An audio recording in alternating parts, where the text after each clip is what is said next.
Hello हाँ जी next बेटा जो अपने को एग्जाम्पल है let A B C is a triangle ये ਤੁਹਾਡੇ ना 8th और 10th क्लास ਦੇ ਵਿੱਚ ਜੋ ਤੁਸੀਂ ਜਿਓਮੈਟਰੀ ਦੇ ਥੋੜੇ ਜਿਹੇ ਰੂਲਸ ਕੀਤੇ ਆ ਉਹ ਫੋਲੋ ਕਰਦੀ ਹੈ। So A B C is a triangle and O it's a circumcentre if AO meets BC in the point D show that components of the force AD along AB and AC are इनके components जोड़े AD और AB और AC ਦੇ along है देखो वो आ दोनों है।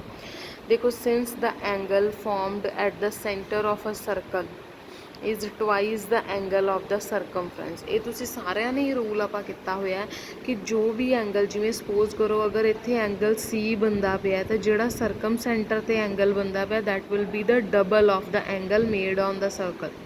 ठीक है। सो अगर ये एंगल C है दैन इनके ओपोजिट जोड़ा एंगल है वो की होएगा। सो ये जोड़ा तुहाडा एंगल बनता पिया ये 2C बनता पिया। ठीक है। सिमिलरली अगर ये तुहाडा एंगल B है तो इनके ओपोजिट जोड़ा एंगल बनता पिया वो 2B होएगा। इस तरह जोड़ा एंगल आ A है इनके ओपोजिट जोड़ा एंगल है वो की बनेगा 2A। ठीक है।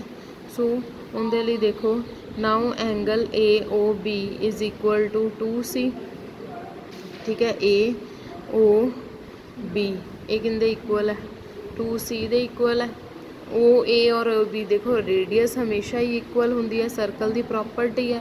तो अगर OA is equal to OB है और किसी ट्रायंगल च अगर दो साइड्स इक्वल है तो उन्होंने ओपोजिट एंगल भी इक्वल होंगे। इन्ना मतलब this angle and this angle both angle are same. Therefore अगर मैं एक एंगल की गल करा तो मेरे को ये वाला की बन गया हाफ ऑफ 180 माइनस 2C क्योंकि इन्हों दोनों का सम और इनका सम टोटल तिना का सम की है 180। ठीक है। अगर इन्हों दोनों के सम की गल करा that will be equals to 180 minus 2C और ये दोनों सेम एंगल है। देयरफॉर OBA मेरे को क्या आ गया हाफ ऑफ 180 माइनस 2C। सो इनू सॉल्व करके तुहाडे कोल आ गया 90 माइनस C। ठीक है। ये तुहाडे कोल आ गया OBA एंगल। सिमिलरली OAC वो की है 90 माइनस B। इस तरह तुहाडे कोल सपोज करो आ जाए OBC या OBD both are same thing. Next आप एंगल निकालना ADB। हाँ ADB एंगल देखो किस तरह आएगा AD और B। सो ये की है 180 माइनस this angle minus this whole angle. So 180 minus हुण इनू ये नहीं समझना कि 90 डिग्री तो है सीधी है तो no this is not 90 degree angle. So आ तुहाडे कोल आ गया एंगल 180 माइनस ABD की है तुहाडा एंगल B। ठीक है। आ एंगल B माइनस BAD। ठीक है। और BAD is same as OAB दोनों चीज़ा सेम है जस्ट लाइन ही एक्सटेंड की हुई है। सो ये आ गया 90 minus C।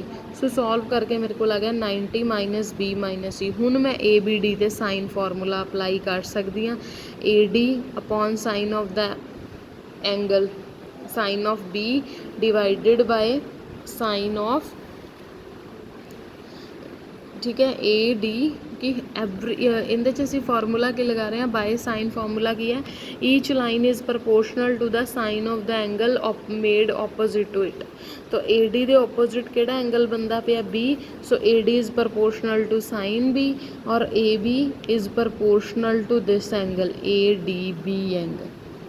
So AD is equal to AB sine B divided by sine of जो ना ADB की तुसी वैल्यू निकाली है उनके नाल सिमिलरली तुसी AD निकाल सकते हो। उस तो बाद जस्ट तुसी की किया components of AD in the direction of AB and AC। Components of AD हुण एक तरीके नाल देखा जाए तो आ तुहाडा रिजल्टेंट है आ दो जड़ियाँ तुहाडियाँ फोर्स है। सो फस्ट फोर्स की आएगी AD sine of the angle made by the other force divided by sum of their angle. ठीक है। आ चीज़ इनू रीड आउट करने की कोशिश करनी है नहीं समझ आता फिर दोबारा मेरे तो पूछो। इनके लास्ट तक एग्जाम्पल्स जड़ियाँ वो तुसी कंप्लीट करनी है नहीं समझ आया फिर मैं दस्यो फिर मैं तुहानू दोबारा कॉपी ते करवा दूँ।